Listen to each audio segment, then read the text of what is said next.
And I think we're live. Welcome, everybody. It is Critical ReRoll, that podcast by the critters for the critters about that show we watch every Thursday for the last 3,000 years. I'm back this week. My name is Matt. That's all that's about me. I got two returning hosts. I guess we're all basically the main hosts at this point. Dustin and Jess, go ahead and say hi. Hi.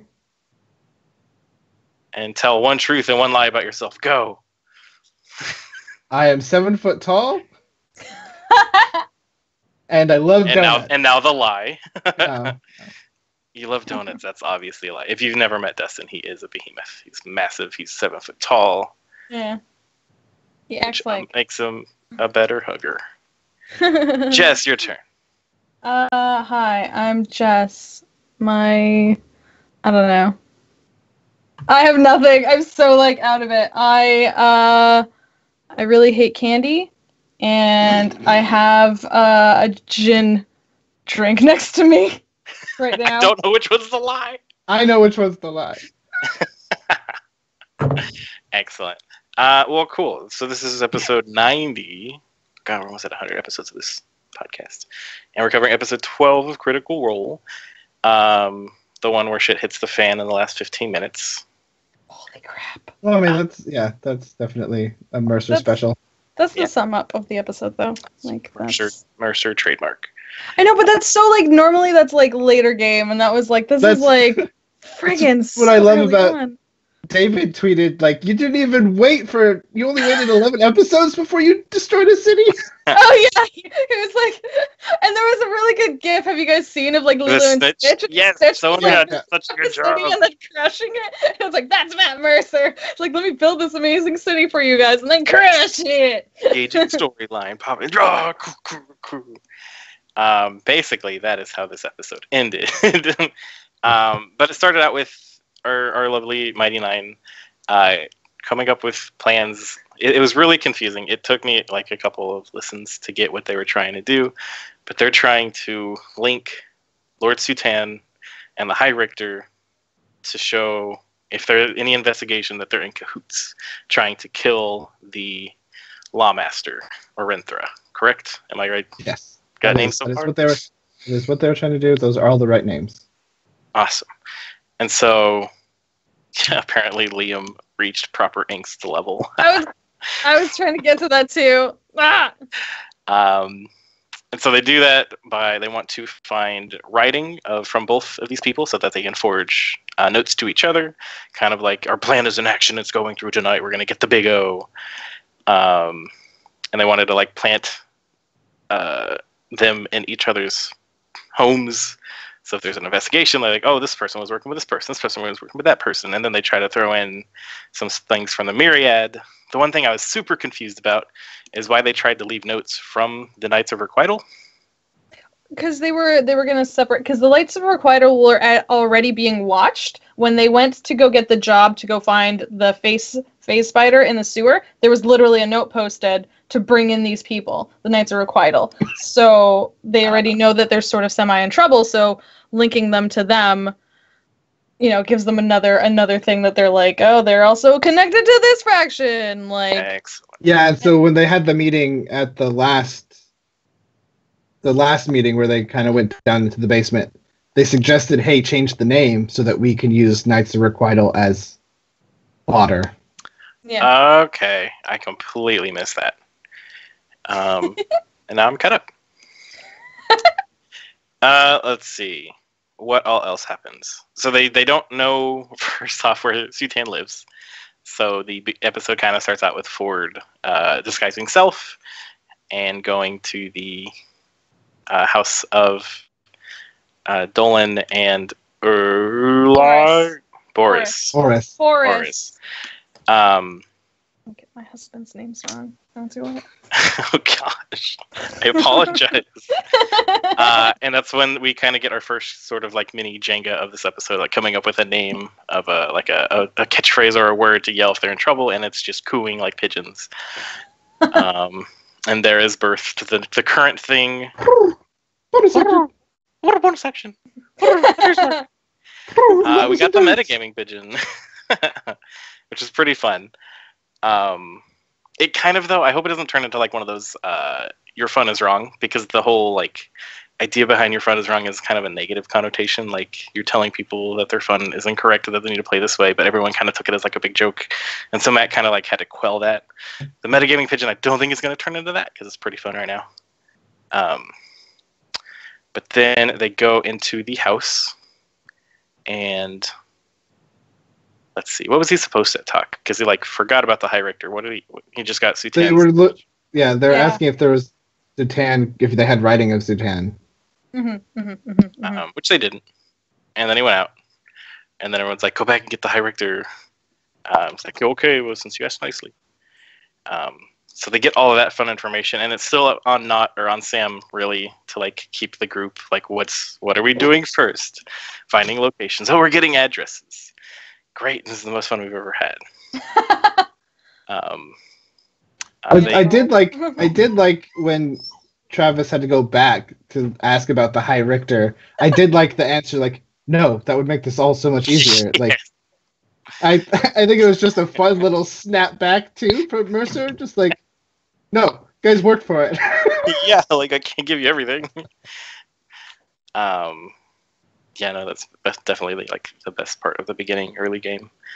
And then they kind of have conversation on like what they're going to write in these notes. Like, we're going to leave an amount of money in a note and say leave it in a certain location, and then we're going to go put that money in the location to signify that the deal has been made. And then we get an interesting little tidbit from Molly Mock when he's the one that's describing this whole thing. He's like, that's what we used to do back in my day. And I think Laura's the only one that really caught him say that, because she side-eyed him pretty bad. So the things we know about Molly Mock are very few and probably all lies. I was looking for something small to fit it into. Like, what do I got? Sorry, go ahead. Beforehand, we have this whole thought of like, he doesn't. It's at the atomic level. I mean, you can't even see the container.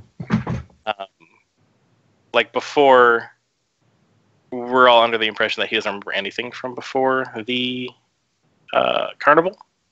Mm-hmm. But now saying back in my day, does he remember more before the carnival? But he also like talked about like, oh, my mom used to do this thing, and we know that was a complete lie. So it could be a similar fabrication to that. Like if you're pretending like you don't not have your memory, then you're gonna claim memories. Like, you know what I mean? So, yeah, I think everything that you see on the outside of Molly is also what he throws out, like from like the inside of his brain. He's just a cacophony of senses, and you never know like what's going on and what's true and what's he gonna do next. And I think that's the way Taliesin is playing it, is sort of like just a very like, oh, he just says whatever, and who knows whether it's true or not. Yeah.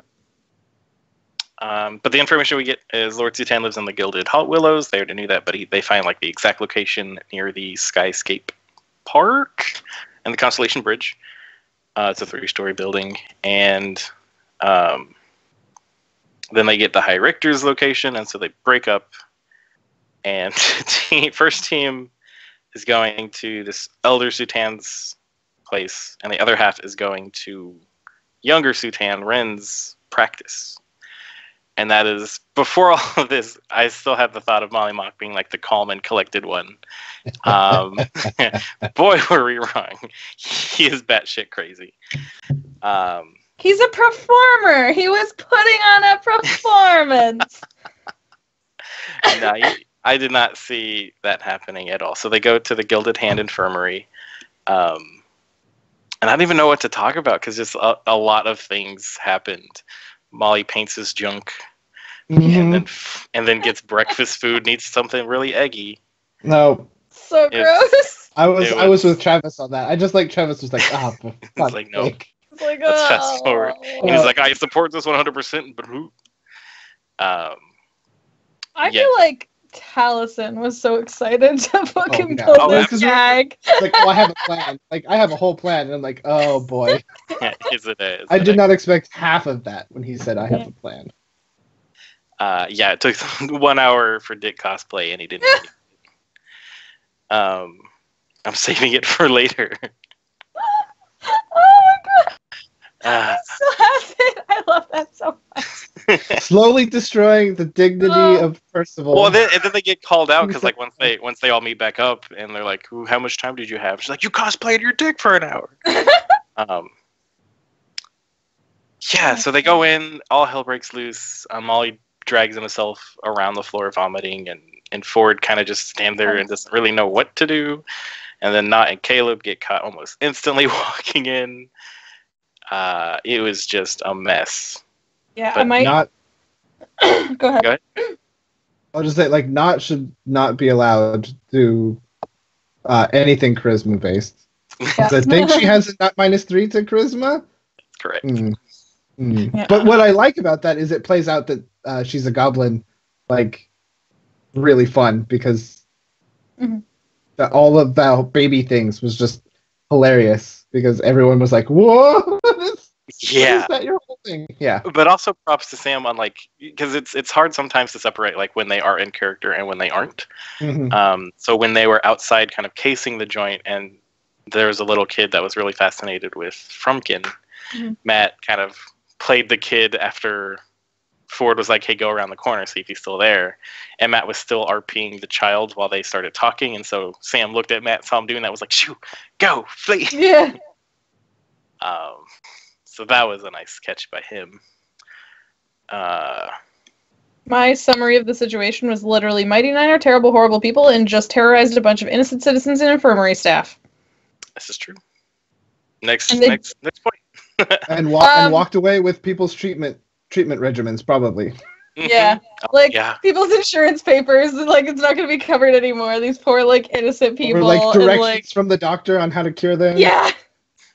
Things they needed to do and take care of, and now they don't have those instructions anymore. Y'all, they tried real hard. What I made a note of, I said this to you guys and I found interesting, was that Nott kept wanting to, like, bail. Like, Nott kept being like, let's just run, let's just go. And it was Caleb that pointed out to her, like, no, we're working together as a group. We are trying to work together with these people. And I thought that is interesting because of how it is opposite to what he did later in the episode. We would like to see a meeting between Molly and Percy. That would be interesting. They would not get along.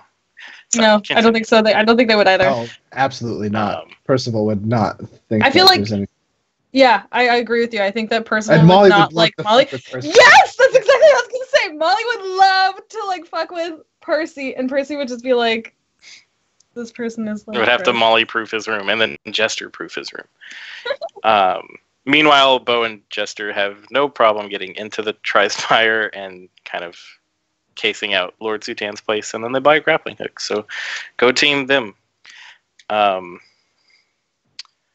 think my favorite quote after that was when they all kind of got back together, and they're like, "What the hell happened to you guys?" And Molly's like, "I jumped out a window." And so Laura starts picking things off of Talison's jacket, and he's like, "Yeah, some of those are sequins." Like, oh yeah, you and your one-liners. You're great. He's just completely covered in glitter at any. Well, you know, like the whole transition to that again. My constant running fear, especially since we know Dwendalian Empire, is that anytime Matt says the Kingsguard, Crownsguard, how am I getting that? Crownsguard, Kingsguard's Game of Thrones. The Crownsguard. Anytime he says that name, my anxiety level goes whoop, because I'm like, oh, it's gonna happen. They're gonna get arrested. They're going to get arrested. And, when they're fleeing from the infirmary, it was another, quick... I mean, they managed to roll good and stealth out of there, but anytime he says the Crown's Guard, I'm like, oh, crap. If they roll bad or get caught, yeah. I love that. Okay. Go ahead. No, go. No, you first. No, I was just going to read out some of FMA in the chat. So, you have no legal authority over me. And I just love that. Yes, and, tell us how he was having so much fun just, being crazy and screaming. And even when he was like, I just jump out the window and I roll, he's like, he was, just as fucking evil as crazy. Like, Matt tried to talk him, if you try to jump out the window, you're going to break more of it. That's fine. I jump. Yeah, I don't care. Yeah, no, Molly's straight up crazy. And it's fantastic. In the best way. So back at the Nott wants the bracelets that she found earlier identified, and kind of just brushes over the fact that they were found on a skeleton in the place that they're staying at. Which I don't know. I feel like there might have been like the smallest story thread there for them to kind of explore, but yeah, we'll just skip it. They don't do anything, and he's gonna sell them, or she's gonna sell them. Let's see what is going on. They are heading back out. Correct, it's the next day, so they're heading out to do like the main heist now. Is this correct? Mm-hmm. And so Jester goes through the gate just fine, while the rest have to go through the sewers. She finally gets directions to her candy shop. And it's at this point, even though apparently during like the in-person break of the show, they talked about not forgetting Ulog, they forgot about Ulog. And so they have to split more. And this is where it was important, if you like, once you see the episode and then you go back and rewatch it, Matt describes him having like a little amber bead necklace when they go meet Ulog. Yeah, he fully describes it. He just talks about it as like, it looks almost like cheap jewelry, like it almost looks like... Well, and another weird thing about this that, like, even in Jess's chat when we were watching it, that caught a lot of people's attention was the break was quick. Mm-hmm. Like, and so you knew that, like, later when you finish, like, when you watch this episode, you understand that Matt had plans. That he wanted things to get to a point. To get going. Because the break all is never aboard. quick. Yep. Not like super railroady, but he had a story beat to get to. Hmm. I thought it was great. She had to like fake him being a comedian to get him through the. Oh, that was tries so to fire. good. Yeah. Tell a joke. What do you call a king on his birthday? An arsehole. And then she just like knocks him down. She just like boom. Oh my god, so good. But no, he's a physical comedian, so they just keep pushing him over. Yeah. I liked the part where he's like, "We're gonna talk later," because you're not.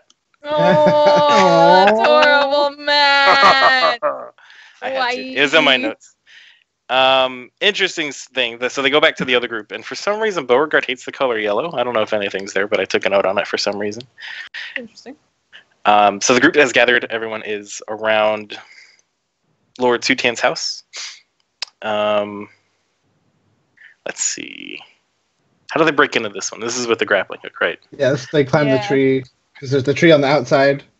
They're up the tree, and they're trying to get the grappling hook over. Yeah, so, like, Bo had that really low... Like, Bo's like, let me go first. I'm a monk. Has that really shitty roll. And then literally, apparently, like, I think... what was it? Like, Ulog and Not both, like, climb over her almost. Yeah. And then once they all get up there, then she uses her monk abilities and Step of the Winds, I think, or one of the... Like, to just Step jump. Of the wind. To just go across. Just make it, and then just analyzes the roofing tiles. Just like it's like, oh, they did a bad. Yeah, well, because everyone's like, there's got to be a trap door. Because I think on one of the hospital, the little gilded hand had a roof access. And so they luckily found one under the shingles. Put like 23 shingles into the haversack, because why not? Entered the house, and that's when, let's see, move along the house. There were floor traps. So this is where we first get that these higher up people definitely have precautions in their house. A lot of precautions in their house. And they also had the two statues that emanated magic and the sword on the wall. And the sword on the wall. Which brought us to like one of the first like interesting things we got via Twitter when we asked for like conspiracy theories, is that Pumat Sol is the one who enchanted all these things. So maybe he has like a home security business on the side. Yeah, that was one of the theories. I think it came from King Sundu. King Sundu, I'm not sure if anyone else said it as well, but that's who said it to me. And it was just, I like the idea that like, he gets that power, he gets that thing, but then he also just, he's working for whoever. He doesn't seem to have any preference. Oh, yeah, he's a clientele. He's a business. Money is money. Yeah. They are business. They are businessmen. Men, yeah, people. Too much prime security. Pumat Prime. There's good money to be had in rich people protecting their money. It's ADT and or secrets. It's PPS. Pumat's Prime Security. A little horse carts. Not to say, like the patrols on the streets. some electrated horse. They got like 4 of them at all times. I'm trying not to say it's not working for me, y'all. What else can I say? Just keep going. So they get to the door's trapped, Not disarms it, and they enter a room where there is a carpet, a couple of like bookshelves, and Caleb has his detect magic going, and he sees that the carpet's magic, and so they all freak out because it's a magic carpet. That was my favorite, because they're all freaking out. Like, you can see Laura and Marisha's face like light up, and I'm just sitting here. I was sitting here going, "It's not a carpet you want." Quick thing, because you mentioned the two together. Like before, when they were all deciding on who's going on what group, and Bo and Jester go off together, Travis makes that sly thing of like, "Oh yeah, we're gonna go off. We're definitely not gonna bring back Clarota this time." Oh yeah. Thanks you that got Clarota last time. So while they're all busy with the carpet, Bo finds a false stone, and she pushes it, and the abjuration magic that was around, like the safe or something, disappeared. And so they all thought it was safe, and so Not moves the magic carpet a little bit, and it comes to attack her. And that's when they find out it's not a flying carpet, it's a dying carpet.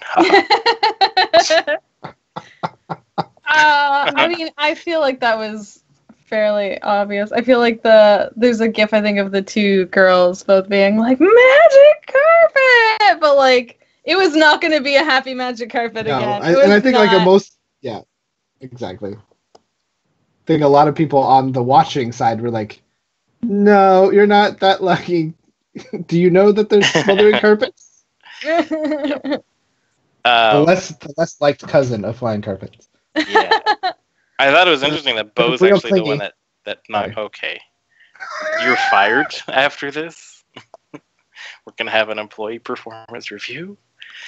We're gonna get the whole board involved. Which is just Jess. Jess is the report. Can he stay? Well, I'm screwed. I'm screwed now. Bad egg. Trapdoor opens. I'm gone. Yeah, so Not gets swallowed. Bo starts punching the carpet, and that's when you find out what the regular smothering does is it splits up damage and ends up knocking Not completely out. And so then the carpet's not really, I don't care about this thing anymore, spits it out, goes for Bo. Does Bo end up going down? I don't remember. Right at the end, and she's like, don't mess up the carpet. She's like, don't let me bleed on it. It looks expensive. And then they managed to, like, it, like, tears, I guess. Like, it was torn in, like, half or something like that. I love that when Matt was like, I don't even know if he meant to do it, because, like, it's hanging on by a thread. And they were like, You said the thing. You made a joke.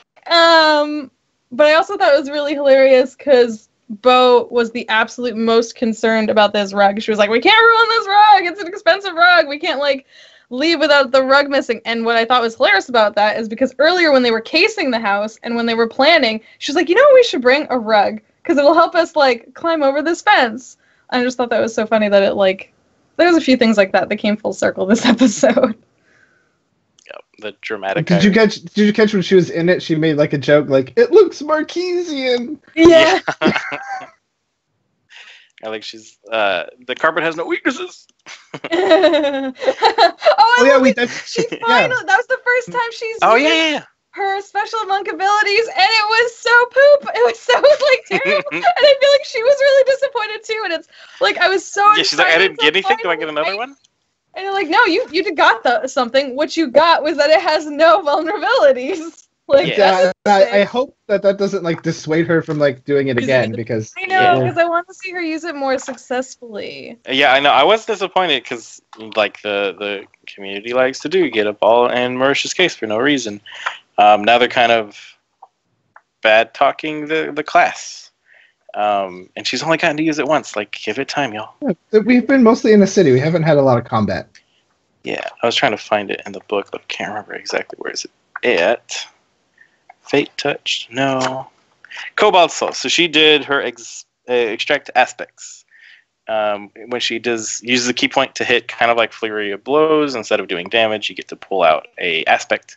So you can learn the creature type, armor class, senses, highest saving throw modifier, lowest saving throw modifier, damage vulnerabilities, damage resistance, damage immunities, and condition immunities. So she decided to find out if it was vulnerable to anything, and she got nothing. Well, she found Which out is still she was information. vulnerable to nothing. That's something. Yeah. I mean, that is a vulnerability. Nothing. No, but well. Well, yeah, I worded that wrong, but it's a thing. We gotcha. It's information. So after all of this, they bring Not back, they bring Bo back, and so they start opening all the lock stuff and looking through things, and they jump ahead of themselves, and Not opens up a box and gets paralyzed after this fight. Which I forget the timing on it. I think that was the longest kind of freeze frame anybody's done still. I think I saw someone counting that, and it was I don't know if it beat or not, but it was compared to Grog's. Yeah. Is that what it was? Okay. That's a fun gag because I've done that gag too in my D&D games.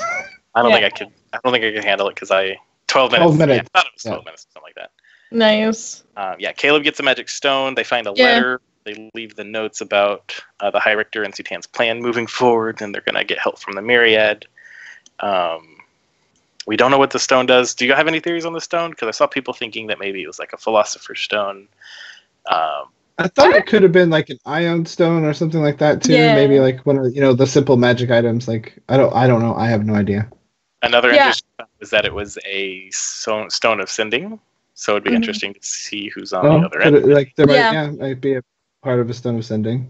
That was sort of my thought. I was thinking more Stone Ascending, and it's like you said, seeing what's on the other end. It's like whoever this person is corrupt to or reporting to, perhaps. That'd be a really good one. Although I don't know if they glow, because it was described as glowing, wasn't it? Or was that just him sensing it with his magic sensing? Magic up. Okay, so maybe it was that. But I definitely... I don't think it would be a Philosopher's Stone, because I don't think like Matt would do that when that's or one like of the main things. Stone, whatever. Well, it's just that's one of the main things that like Liam is gonna get. Like that's one of the main things that Caleb is gonna get as a transmutation wizard is the stone. But sending, I could see. It's like the Eye of Sauron type thing, and he's gonna like poke it and see who's on the other end. Like, like he does. Yeah. Or it's like the mirror from Harry Potter, where he'll every now and again see Dumbledore's or the brother Dumbledore. I forget his name. Oh, Regulus? Remus? No. Damn it. No. Oh, shit. Aberforth? Oh, yes! You win. Wow, I pulled that out of a hat. You're rehired. Thank you. You're allowed back. One little point that I'd like to make about this heist is... Yes. And real quick, anybody in the chat, if we go too fast and pass something, like yell it and I'm reading it. Yeah. Go ahead. Continue, sir. Is the thing that would have been useful in both of these heists is an ability that Not has. That Matt was like gleefully like kind of tossed in his face when he used Mage Hand to lift up the carpet. And then he's like, Mage Hand, very useful for setting grappling hooks after they had the trouble all with the grappling hooks. And he could have used it to open the box, or she could have used it to open the box. Yeah. And not been paralyzed. Fun. I just like that little like, and then Sam was just like, shit. Yeah, like I said, there was a few things like that like it was just like fun little things. What's next? What is next, indeed? So they have to carry out a petrified Knot. Or not. Yeah, she got shocked for how long was it? Like an hour, 30 minutes? I think it lasts for an hour and then it wore off. But Jester's the one that carries her across, and she ends up dropping. Luckily, they both went on the side, so she leaves Not dangling on the cord, and Bo kind of hugs her, rolls her back on the ceiling, and she falls flat on her back and starts coughing. Gets caught by the guards, and then Molly Mock's like, "Oh dear, there you are, those ruffians! They got us again! Oh no!" Again, my anxiety. Yeah, I was like, this is it. They're both going to jail. Molly Mock has now been seen a couple times pretending to two or three times an episode. I'm just like, these guys are going to start recognizing, especially Molly. Like he sticks out. But I think Molly like covers himself a lot in a variety of ways and does a few costumey things. I think that's just like inherent to how he like is preparing to be, especially when in a place like the Tri-Spire. Like. And I think it's part of his ability to perform and his background and stuff like that. I think he's very aware of that. The lavender tiefling? I'm sure he blends in well.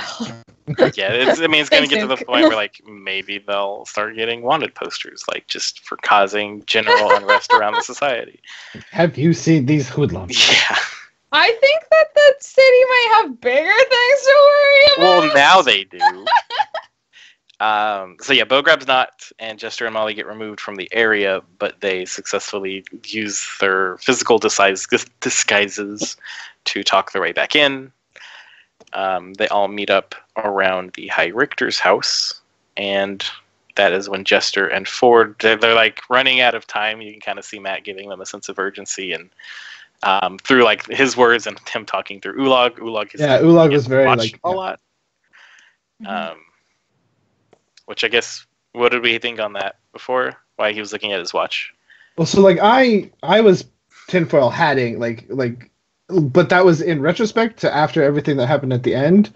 I was like, look, it's like, but then it makes sense. They're running. The ball is the ball has a definite end time, and but like part of me wants to think that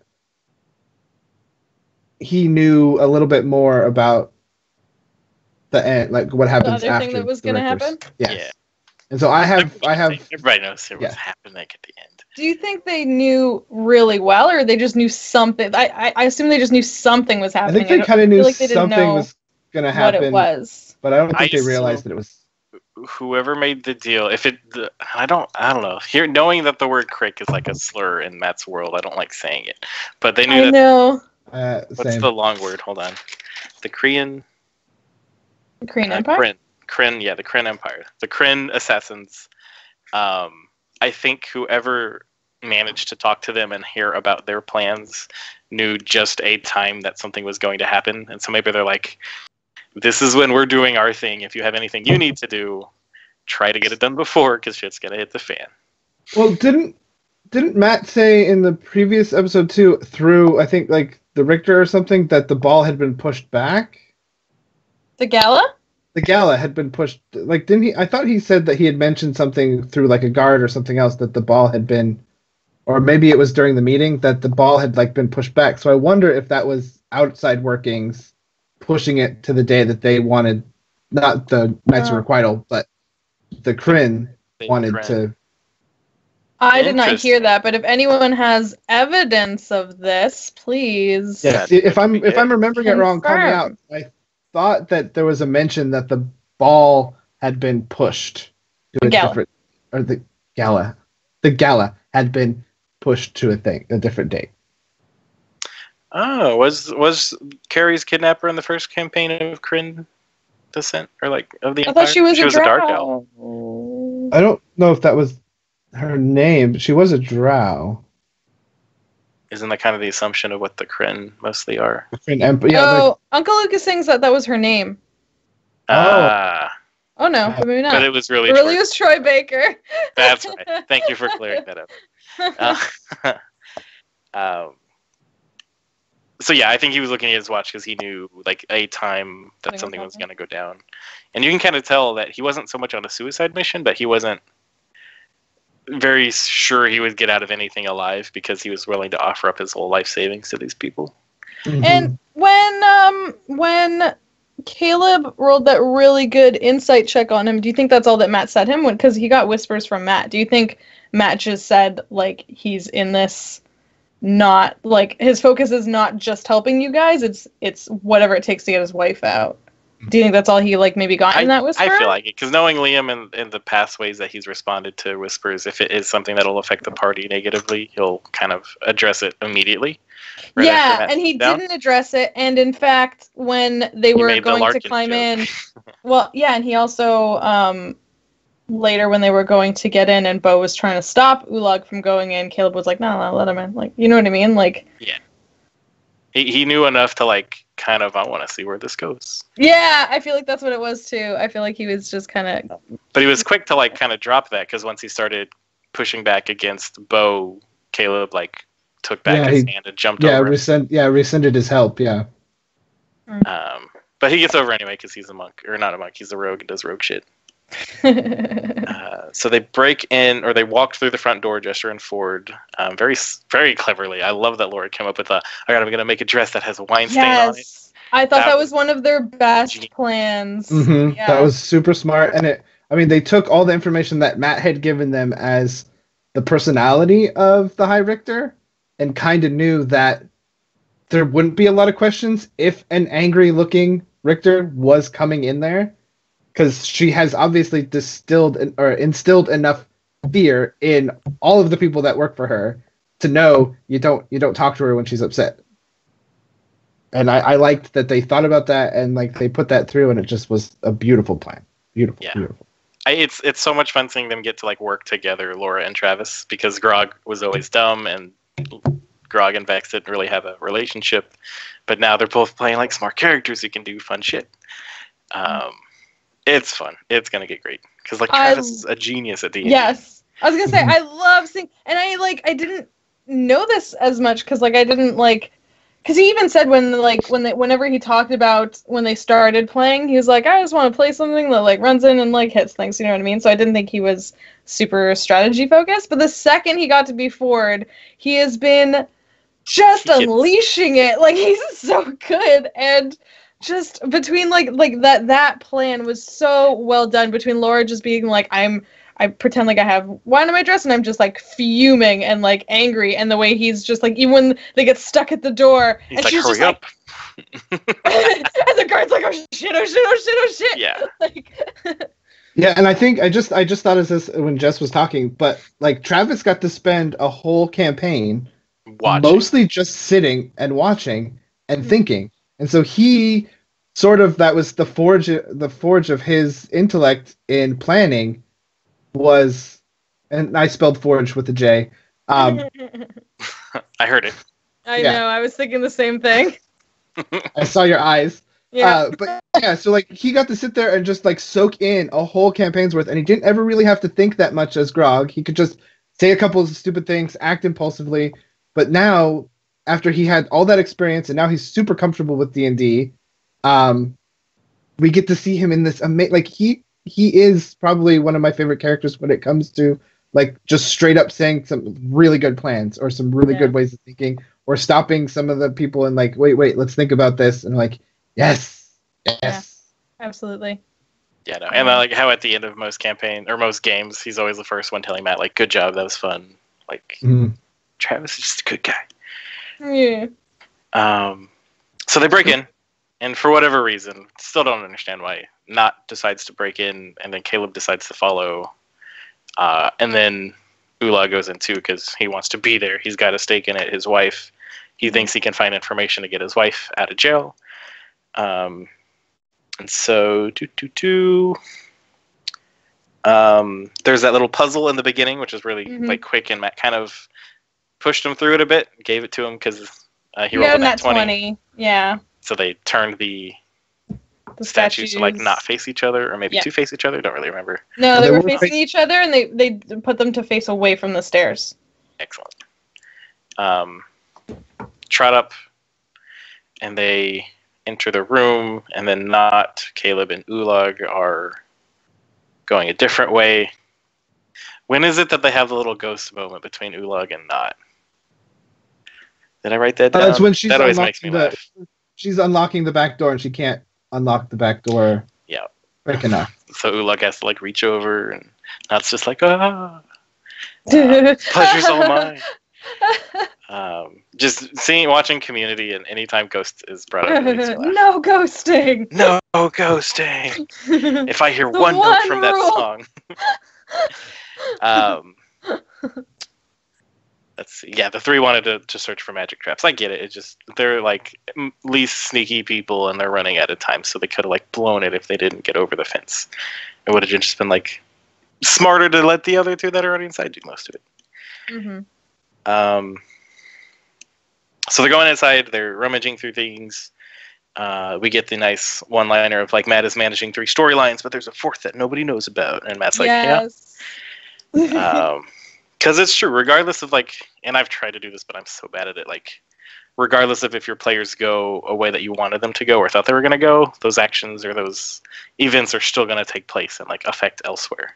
Yeah, it's a tough thing with like world building because you have like because that's the kind of style that I like, but then like thinking about it and running them through, but then also thinking about everything else in the world is happening and like keeping those plot lines moving forward so that if your players do end up into a spot that, you know, some things that they may have heard have actually like progressed on and things like that, not keeping it like static and waiting for them to get there to affect it. That's rough. But Matt is so good at it. So when he said 5, that was just confirmation of what Marisha rolled, because everybody was doing stealth checks. Mm-hmm. Yeah. Because it was it was I saw a lot of people like saying that. He thinks he's running 3, but he's actually running 4, and I feel like Matt kind of like cockeyed side. He had a big nodded and like kept it going. He's like roll it back to the game. Like he's like, yeah, the roll was 5. Yep. Like it was funny because I was doing the rewatch and I just was looking at Matt sometimes and I just wonder what's going on in his head when he's just watching his players be like idiots and doing all this stuff and like what things he's rolling and just like you guys have no idea what I'm about to do to you. I hope you guys like this city. So Jester finds that the High Richter likes illegal smut. Oh, yeah. She also has a copy of The Courting of the Crick in her bedroom under her pillow, but it has got a bookmark in it 2/3 of the way in, and I'm so frustrated she didn't open it because it could have been important. I know. Did she take it Did or did she leave it? Yeah. That was I feel like she left it because they didn't want to leave a trace. Too, and that really bugs me. Well, but they still have their copy, so at least now they know to jump ahead to a certain point. Because I think from what we heard when Bo was reading it, and that's when we got sort of the most information out of Matt explaining it to her. Do you? Well, I think she got less than half of the way through, and Matt specifically said the bookmark was 2/3 of the way through. So I think that's the chunk they need to get to perhaps find the secrets in the porn secrets. But I thought that Liam had finished it, and they just never got to. But they never discussed it. Yeah, they never discussed it. So. Yeah, so the only information we got from it is that the book is about a Crick assassin who tried to take the life of Theo, one of the people on the other side of this war. The assassin turned out to be a girl. They are called Cricks or Crickets. Crick's a slur. Because their armor has like holes in its chitinous, and anytime they march, there are holes and like. It's cut in such a way that wind goes through it, so it sounds like a bunch of chirpy crickets. Mm-hmm. It's intimidating.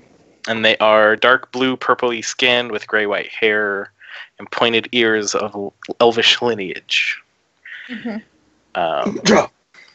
True. Yes. And so it's interesting that she has this book that was 15 years ago deemed illegal. I want to know what was in it. It's got to be something. Well, okay, so we... #trust the porn. Yep, always trust the porn. And make sure you're doing your daily edubation. Mm-hmm. Edubate daily. Edubate daily, folks. But we were talking about this, and I thought it was, like, interesting. You were like, yeah, everyone's already saying this. And I was like, fine, be that way.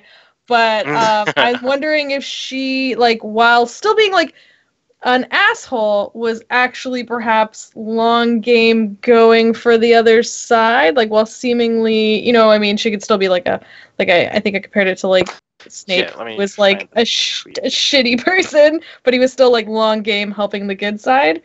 So I can't help but wonder if like she like there's messages in the porn or because I doubt that she just had that book for its sexy aspects, because we all know it wasn't the sexiest of books. It wasn't that sexy, nope. It wasn't. So I mean, that could be her thing, though, too. I mean, Matt described her house as being, like, really, like, gaudy, and, like, her taste kind of seemed a little... Words. Yeah, she did have a lot of elven, stuff. No, it was men. It was humans. Yeah. Was he it specifically humans? said... I thought she had, like, elven statues, too. This is I think downstairs... where people could see it, it was like elven, and I think she's like very proud elven, because we also know she was racist towards dwarves at the very least, if not more. Tieflings also. But then upstairs in her personal room, the walls were lined with paintings of human men. Yeah, that's what I was wondering, like when Matt said that and like describing the room, like, what's going on in her room? And then someone's like, it's One Direction. Now I remember it was Zedash version of One Direction. Zedash One Direction. I don't know. I it's so weird because could she be like on Zorhas's side? Because somebody, I forget, I couldn't find the tweet. So that maybe their shady dealings were actually, oh, there it is, by Melody Jane. Sutan's shady dealings might have been sympathetic towards Zorhas, and the High Richter may have also been an ally. So she just took the role as a harsh judge as a cover to cause unrest. Yeah, see, that's what I was wondering, if she was like over exaggerating, you know, how bad / evil she was to sort of like act that way, but in actuality, she was really playing it for the other side. Like, I don't know, but she still did some like shitty stuff. So either way, she's not the greatest. We will never know unless. That was my initial idea or thought when he was describing the area Axel Lobo got is that the men were just former Richters.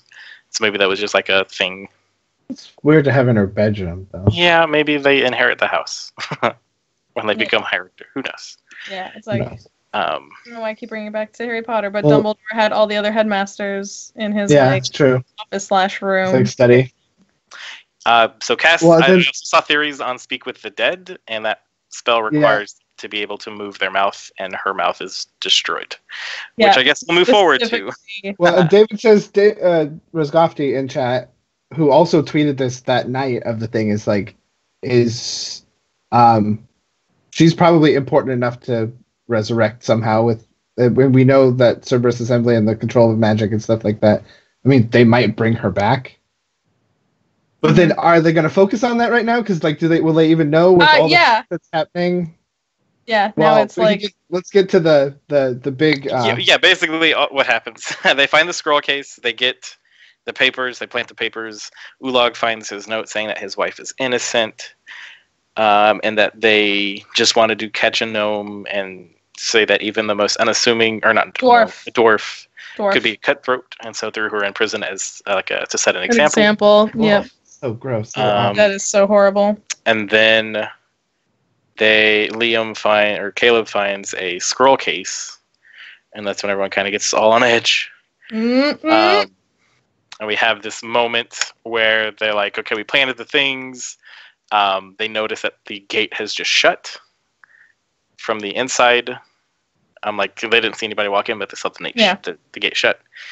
And then Travis and Liam kind of talk at the same time, but Travis is like, I want to make sure I'm the last person to leave. And then Liam's like, I pocket the scroll. And he's like, so then we get this big standoff. He pulls out the sword, like does a full motion cross Marisha's face. It's so good. Do it. And then Marisha's like, no. Yeah, but Marisha's not even there, and like Not pulls out her crossbow, and then he fucking double hands it with an Eldritch Blast in the other hand, and I was like, this is such a good standoff. I was like, I love this so much. Like the classic, like The Office scene in The Office. Well, it's even like the good, the bad, and the ugly with like that gif where it's like that, and then looks over, and then it was so good, and oh my god, like love party conflict. That's great.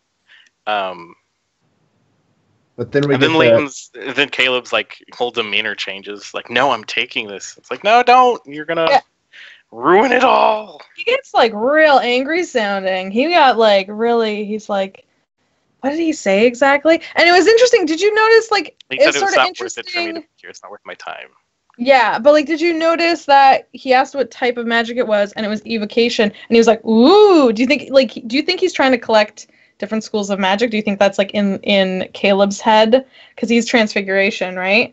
I think Liam that session learned what the different classes did or the different schools did because he like asked Matt earlier in the session, and I guess he didn't know what all like a specific school did, so he like went through and like looked at all of them. Okay, so you think that was Liam and not Caleb? Yeah, and I think everybody kind of knows evocation because most people play evocation wizards because they do the most damage. That those are like the fireball spells, the ice spells, the main damage dealing ones. So I think he was thinking if we open that case, it's going to explode because of evocation. Yeah. Oh, you think so? Yeah, that was my thought of it at least.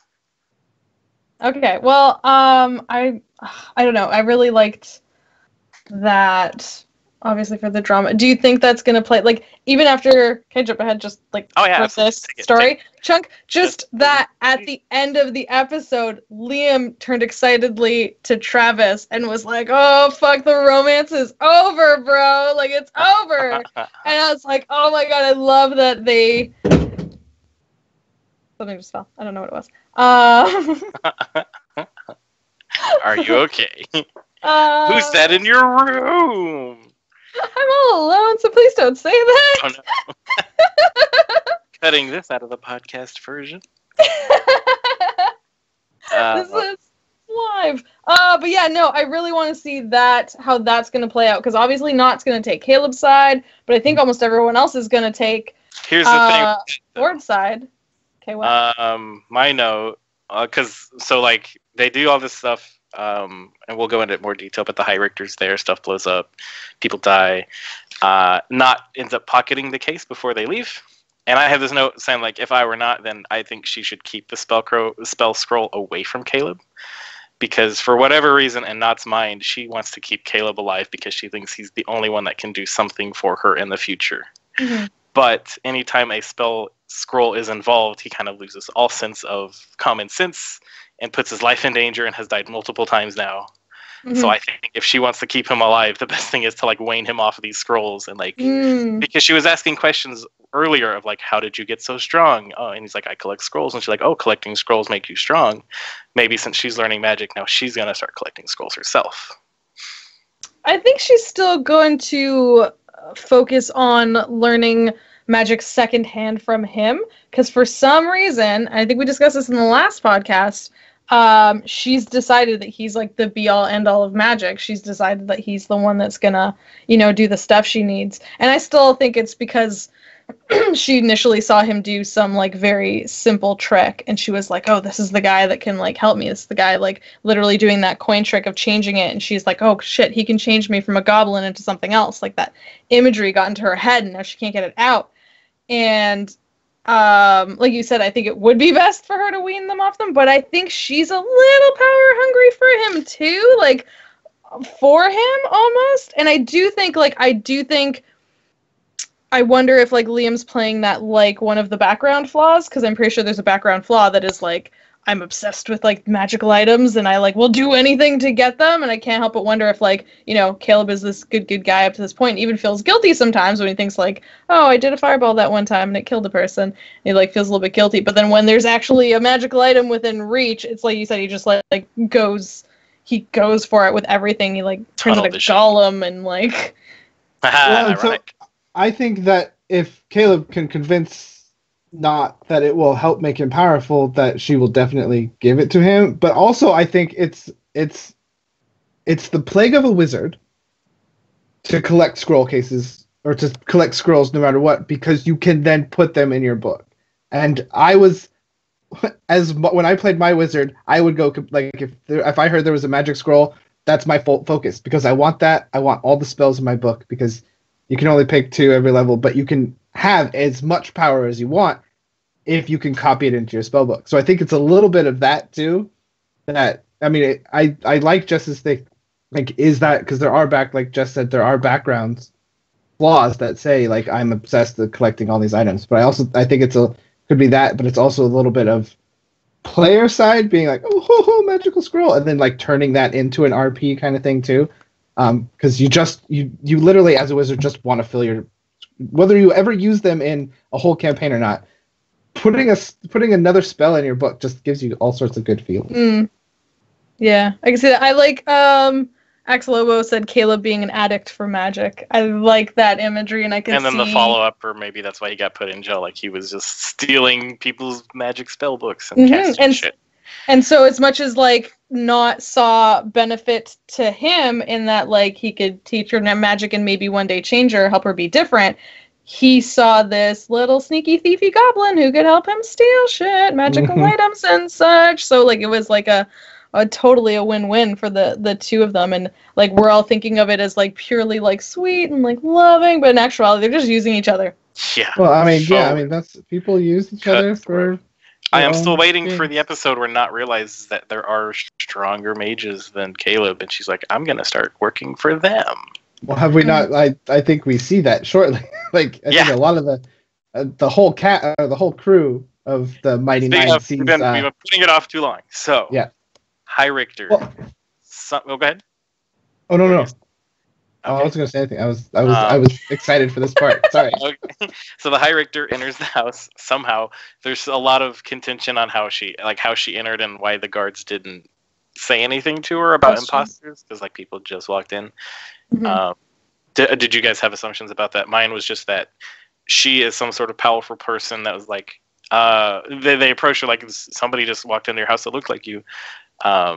And so she's like, I'll take care of it and put them at ease and like went in because she's a badass like that. Well, she was ready to go and she like had her bell and like I'm imagining one of those big ringy bells. Like she needs more cowbell. Yeah. Ding, ding, ding, dung dung dung dung. But she enters, she walks up and meets them at the top of the stairs and does her whole monologue. Calls them, what do they call them, Dustin, that you wanted to know more about? This. Like the stump sucker or something? Oh, the stump sucker. Like she called them a stump sucker. Like what kind of derogatory term is that? I mean, is it like a dwarf shortness or is it like literally directed at him? Like it was interesting. Like she is just a racist. Like they'll all get life in prison, and then Ulag steps up and is like, "This will exonerate my wife, you bitch." Probably didn't say that. I'm paraphrasing. But sounds legit. She makes the sly remark of maybe I'll just add your sentence to your wives, and you'll never see her, and we'll put you at opposite ends of the dungeon. Yeah. As you rot your life away. Yeah, that was another nice piece. Yeah. And so Jester tries to hold person her, and it fails, and so Matt, I guess, does what he might have predetermined it, might not have. Who cares? It was really cool. He did roll. I think he rolled to like see if he'd like beat her AC or something. I don't know. Yeah, I think he rolled like an acrobatics, and I think we saw that Ulag was very acrobatic, so I think that was like legit. Like I think because he was like, oh nope, yep, like that happens, and to the ground and manages to shove the bead from his neck, which turns out to be a bead of fireball, down her throat. Oh. There's that like that's some imagery explosion, and everyone freaks the shit out.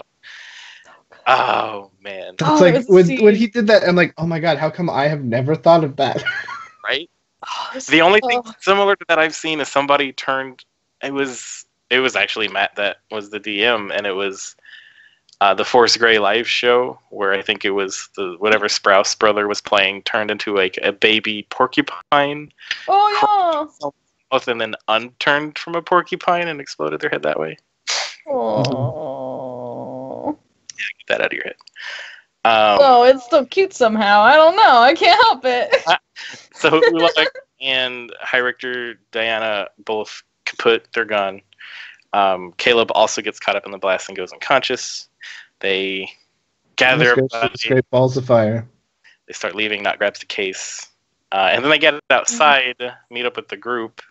And everyone, well, the two outside hear, well, I think everybody hears it, a high-pitched whine. Mm-hmm. That's when more shit starts hitting the fan. So crazy. So they look over, and they see the mighty Zaber spear near the halls of Erudition, or part of the halls of Erudition. I still don't 100% know. But a black orb starts growing, and everyone's just like, what do we do? And I think did some of them make the comment like, "Is this us? Do we know this? What's happening? Do we like?" But then like it grows, and then it's like the blink of an eye, it shrinks back and disappears, and a chunk of the tower is now missing, and then it starts to slowly fall over, and a blue force field kind of keeps it from falling completely. I don't know. So what do you guys think the sphere was? Was it a sphere of annihilation? Was it something else? Was it a spell that we've never seen? Well, he described like after it receded that then there was the tower collapsed, like it crumbled and then like sucked into itself, right? I think it just disappeared out of it. Weight of the tower kind of crumbled the rest of it in itself. Yeah. Would a sphere of annihilation then also explode? Because it was more of just everything that had been in that circle was just then gone. Yeah, I don't know. Like, spheres are typically 2 feet big. Yeah, it was definitely some kind of like explosion thing. Implosion thing, I think. So we see that fall, and everyone's already freaking out. Well, it didn't fall. It didn't fall. That's so basically everything. It starts to crumble, and then there's a blue light that holds the tower in place from where it's falling. Which I thought that was a super cool use. I'm hoping it's like all of force, because that'd be like a fun band-aid, like a literal magic band-aid. Well, and like we get a little sense for the magical security that Zedash has, or the Empire probably has. A reality bomb. Okay. I think disintegration is more correct, because like it made everything just sort of disintegrate or disappear from that area, as opposed to like metadoxy. Portable hole inside a bag of holding. Oh my god! Be a plane. For rift into the actual plane, yeah. It's a matter bomb. We're going gamma worlds. They see two figures fly off the top, which I instantly thought like these were the culprits. They like are getting away with something. Ooh, that was my first thought, also. But then two figures jumped out of where the wreckage was. And he said they fell like 30 to 40 feet into the tree line and then out of sight. And then these other two figures are flying around, zapping electricity out of their hands. Like, what the hell is happening? Emperor styles. Just like... I was all into that. And like, yes, flying wizard security, just zapping lightning bolts, chasing them down. And then they get to see one of them up close. Yeah, they're running, and one of the shadowy figures kind of runs in front of them and gets struck down, like in the middle of the street, just charred. And we get to see the long-haired. Was like towards it, and then she kind of stops. And yeah, if you want to describe the mages. Yeah, so Matt described them as holding this elderly man, long hair, holding a staff, this really ornamental mantle on. And like the entire time I was watching that, I'm like, oh, please let this be the Cerberus Assembly. Please let this be like an agent of the Cerberus Assembly. Like they have like a task force of badass wizard hunters. And I'm like, that's all I ever want. That's all I want. But yeah, like it was, and he's just like, one of them has fallen, find the other. And Matt's wonderful gravity voice. So in this part, everyone was pointing out how Liam was physically acting as his character. Because when Matt described, like, there was, a long-haired male, like, and you could see Liam, like, push himself away from the table and do the Marisha thing of, like, looking away, trying not to be seen. I didn't notice that. I need to go back and look at this now. Yeah, go back and watch that. So it seems, and it kind of, Matt, I don't know, again, the things that I was reading, we don't know if Matt was having, like, a really good poker face when Liam was like, what was the age? And he's like, 70s to 80s, kind of just like an older gentleman. If they're human, like he said. Yeah, if they're human. And so I don't know if it kind of put Liam at ease or if it put more recognition, but he kind of, like, that's when he did the whole, like, not looking at the camera, don't let him see me. Oh, dang! So it kind of leads into the possible theory of Caleb either used to be or wanted to be part of the Cerberus Assembly and defected. I don't have any more tinfoil. Should always have more tinfoil. So then they fly away, and Bo gets a kind of a decent, or not a decent look at all, but like gets to see part of the man that's being dragged away, the shadowy figure. What is this? Critical Role source. Oh, nice. Yes, y'all look at this. Gonna be, I guess, his face. I don't see it. We'll go look at it afterwards. Yeah, it's fine. You were saying they saw the other dude, the person who was like lightning struck down, but she didn't roll very well. So all she saw was leather gauntlets with blue-tipped gloves. Is sort of what he said. Fingerless gloves. Fingerless gloves with blue tips. Yeah. And so I think it was Dustin. You said it was possible. Like the blue tips were the person's finger. Well, like they were dipped in. It's hard. You described. It's hard to like because I watched that a couple times and I'm trying to. Because then Matt kind of changes. Sometimes Matt changes descriptions, and I don't know whether it's he has a lot to do, and like he misdescribes something. So he said fingerless gloves, and then like I thought he was describing what you see on the fingers, like as a clue to Marisha or Bo, like seeing it looks like they were dipped in blue, like as like trying to describe the skin. But I mean, it could have been that the gloves were dipped in blue. I don't know, but I read it as that it was fingerless gloves, and the skin you see, it looks like they had been dipped in a blue paint or something like that. So, it's all interesting. They went to steal the money, and one of those blue ink bombs exploded, and that's why exactly. it was on his. It just happened to take half of the tower with Just it. nailed it. Just nailed it. You got it. Case closed. Everybody go home. Thanks for watching. Campaign over. Yep. Let's all tell Matt. We figured it out. Just got it. It's a bank. Anyways, so they end up deciding we're going to sneak back into the sewers and we're going to get the fuck out of here because we don't need to be seen. And they get underground, and four of them start to notice where there wasn't water before that there are splotches of fluid on the ground. And so with some light added to it, they see that it's blood. And they're like, oh god, it's blood. And then they see this other shadowy figure at the end of the kind of tunnel. And they're leaning up against the wall, and he describes them as having insect-like armor with long protruding hooks from the elbows and a helmet that has horns going to the back. And then he says something in undercommon, and nobody knows what it is. Drow. Oh, probably a drow. Oh, drow. Bless you. I can't do pigeon noises. It's something, and nobody knows what he said because he cast the spell. The comprehend language is too late. Yeah. And then Matt does his trademark cliffhanger and ends it with the guy, or possible guy, he said it was a male-esque figure, drawing his blade and rushing them. A wicked serrated blade, and then rushing. Oh yeah, forward. a freaky looking thing, And then you just see to be continued as it freezes, the bow, bow, bow, bow, bow, bow, like the JoJo's Bizarre Adventure. Okay. But what was the dude holding? Oh yeah, I forgot. So he's holding the 12-sided dodecahedron that was undulating, I think is what he described it as. Yeah, it was a gray aura too. Didn't you see it had handles or? Yeah, it had two handles on each side, which leads me. So what do you guys think? I know there's a lot of Go ahead, Dustin.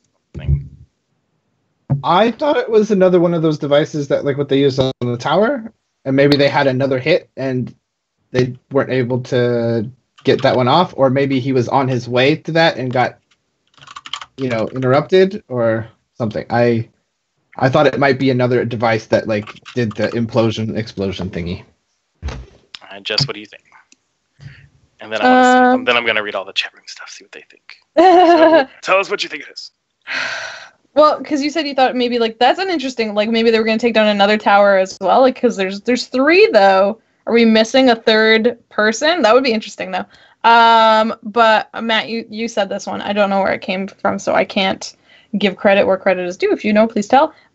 You said someone had said maybe it took in that chunk, because that whole chunk of the tower is just missing, right? What if that absorby thing just took in that chunk, because maybe there was something in there they needed, but they knew they were only going to have let's say seconds to do it. They're not going to have time to search the area. Just take the room with you. Just take it into that little box thing, some sort of containment device. Yeah, it's again my reasoning, because the more I've been thinking about that, I found it on Reddit. I meant to write down the name, but I did not. Is that the technology for transporting a full location exists via the stones around. Oh god, what's the Singorn? Yes. So maybe they've made a portable version of that.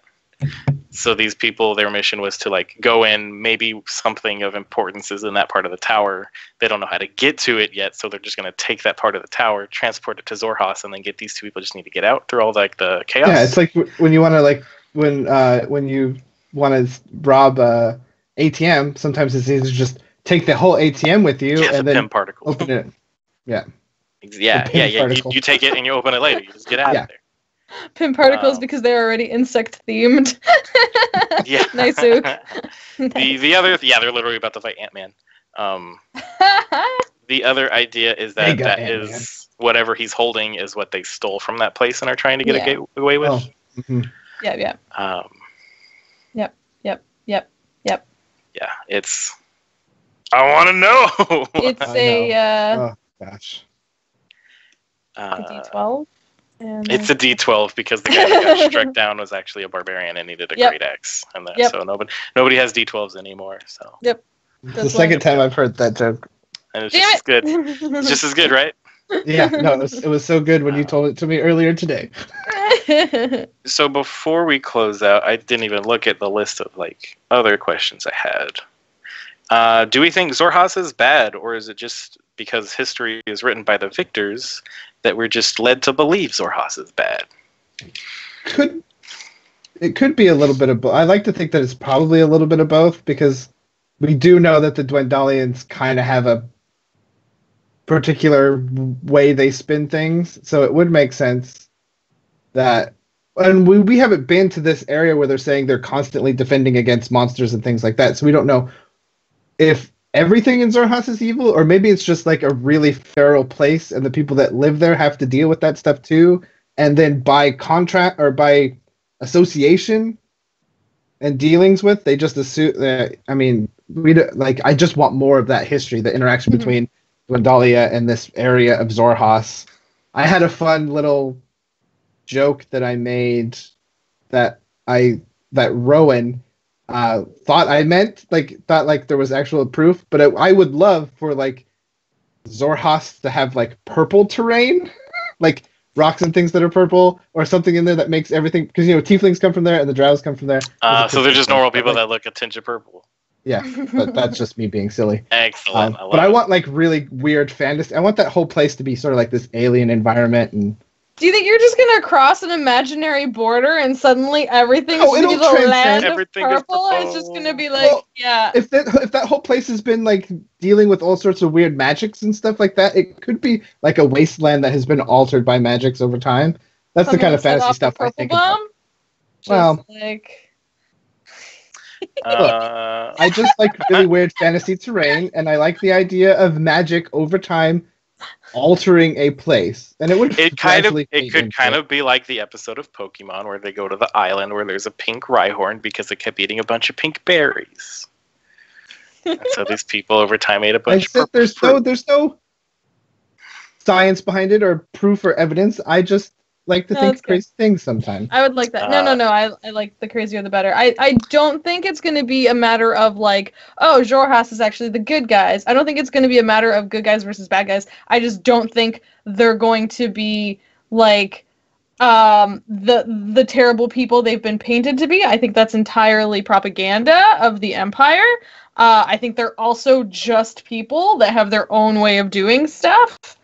And to these people in power, you tell them that they're evil, you tell them that they're like bad and it's full of horrible magic stuff, and like that's how you keep your people in line. You're like, oh, we're keeping you safe from the like horrible exotic things over that way. Like so what about this one? Do we think after the houses get investigated, should that happen, that the traveler pamphlet that Jester left at Lord Sutan's is going to put the eyes of the Crown's Guard back on Mighty Nine? No. Not even a little bit.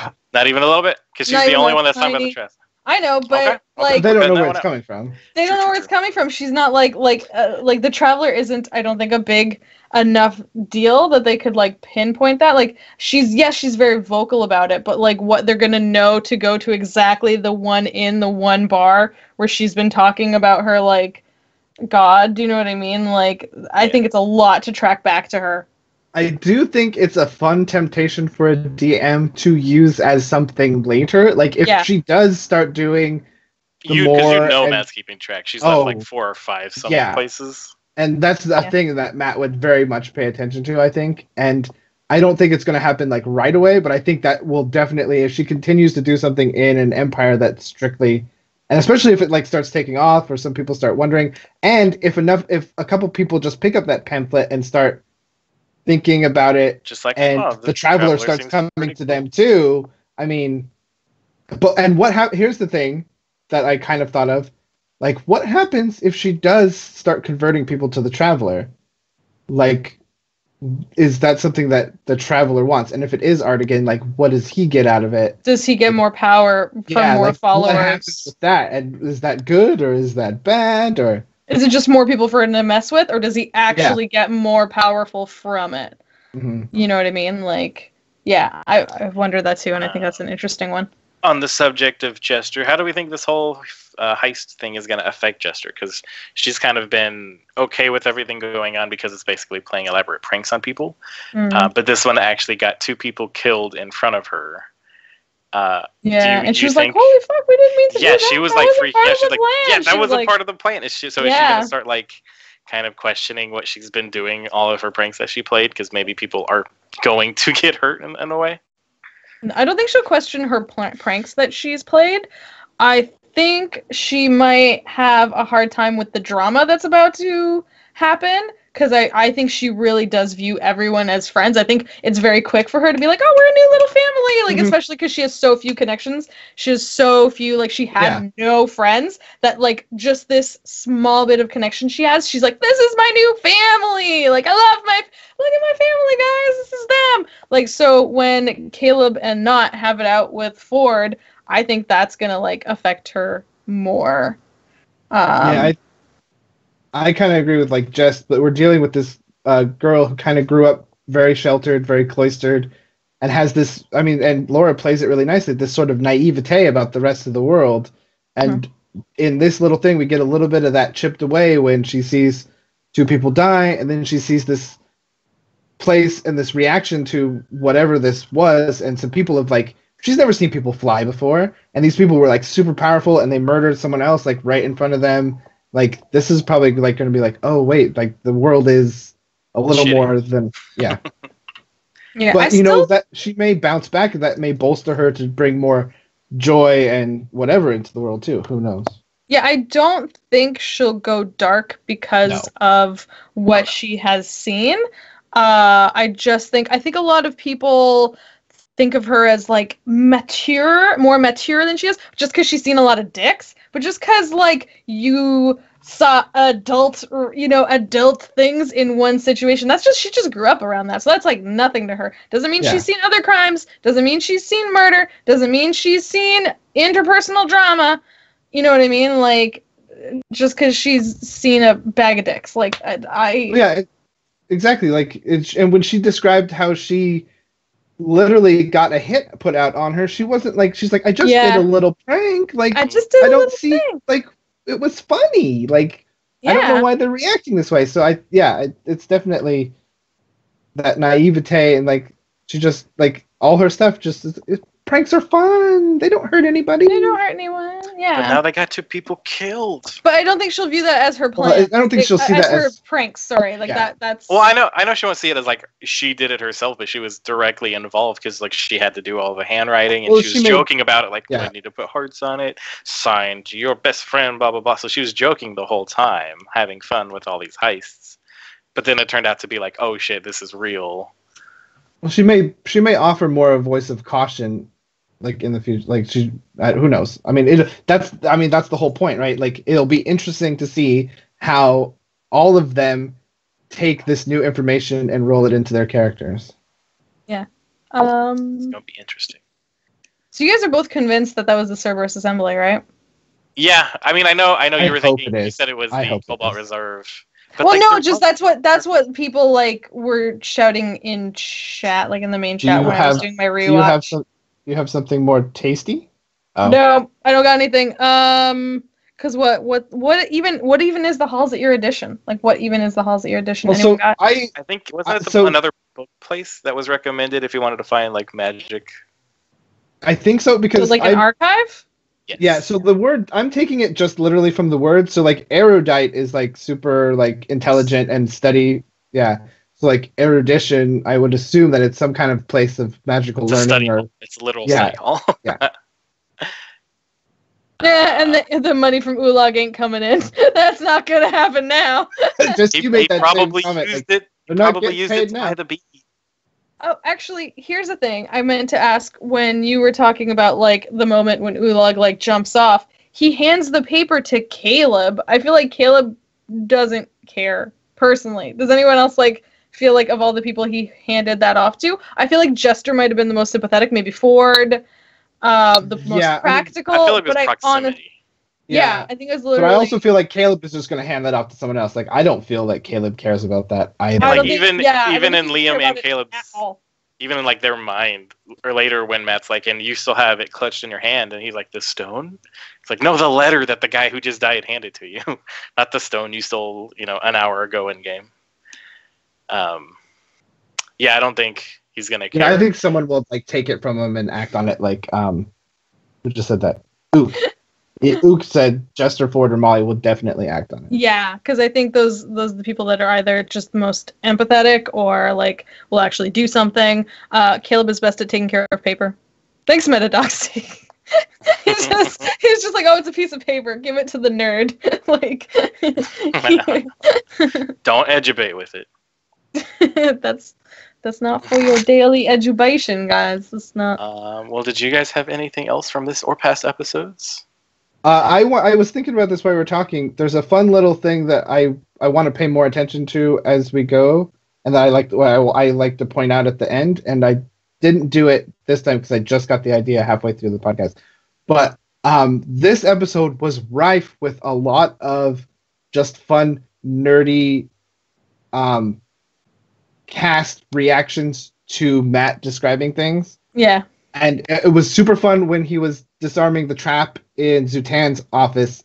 Like, when he's talking about not disarming that door trap and describing the springs, just go back to that time and watch everyone's faces. And what made me think of it was I totally missed that whole Liam reacting to the Cerberus assembly thing. But, like, even when Ulag is jumping at Richter and they're all like, what's happening? And then putting all that happened, their faces. It's just a fun little thing I want to point out is just like really cool how much they still just get nerdy like all of us do when Matt starts describing something and like the tension and things like that. So yeah, but I didn't mark him down this time, but it's around 2:45. Yeah. Oh, thanks, Jess.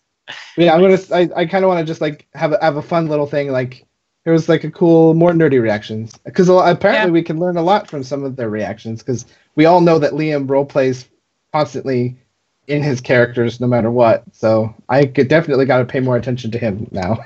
Yeah, anytime. I'm really sad I missed that whole because that second link. I looked at it and like oh man, there's just so many of them. It's hard to watch them all.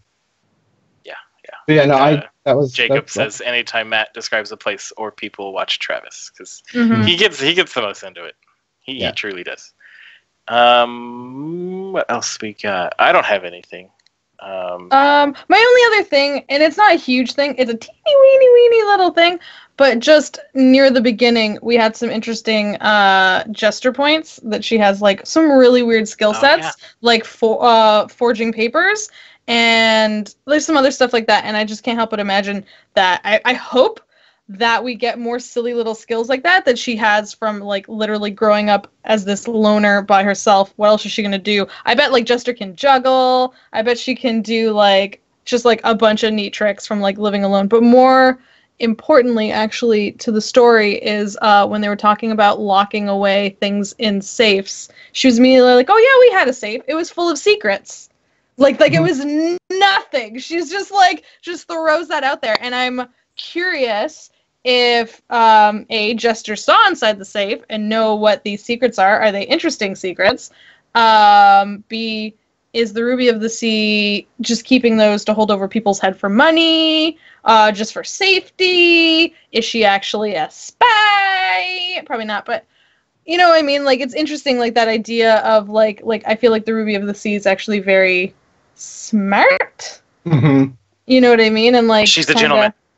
Oh, shit! Yeah! Oh, yes! How way to throw off the trail by just, like, calling yourself the gentleman. Yeah. Ruby of the Sea, nobody would expect it. I'm the gentleman. And she's just, like, blackmailing everyone left, right, and center. Or, like, I'm curious if, like, it'll come up that there's some important secrets that Jester's mom has at some point that, like, we need to the story. Because she's just in the know. That'll be fun. I hope that happens. I hope we eventually get to meet her, because I really want to meet her. On that note, I guess we should go ahead and end. Thanks everybody for watching, chatting, listening, talking. as long as there's an episode, we should have one of these every Sunday. We don't do this. Go leave us a review or something on iTunes, or follow us on Twitter, or comment on stuff and smash that like button. Smash like and subscribe buttons anywhere you see them. Just destroy them. Subscribe. Yes, all of that. Share, like, subscribe, smash, poke. My name's Matt. You can find me on Twitter at Matt_Abernethy. Go ahead and tell you guys your stuff too. My name's Dustin. You can find me at GeoNerd on Twitter. GeoNerd79 everywhere else. On Twitter, you're just GeoNerd? Yeah, because I got in at Twitter when it started, so that no one else had taken GeoNerd. I like to find other GeoNerds and take their name. And harass them. I throw rocks at them, ironically. Listen, there's a guy in California who's had GeoNerd license plate since 1982, and he doesn't even have a registered car to them. He's just holding on to them, and I want it. Sorry. I'm done. Excellent. And Jess. Jess at go_JG on Twitter and most other places where I want to be found. Excellent. Well, yeah, thanks everybody for watching, and everyone have... She's the Ruby of the Sea! Oh, no! Oh, no! I've got secrets about you! Shut up! Everybody say bye! Bye!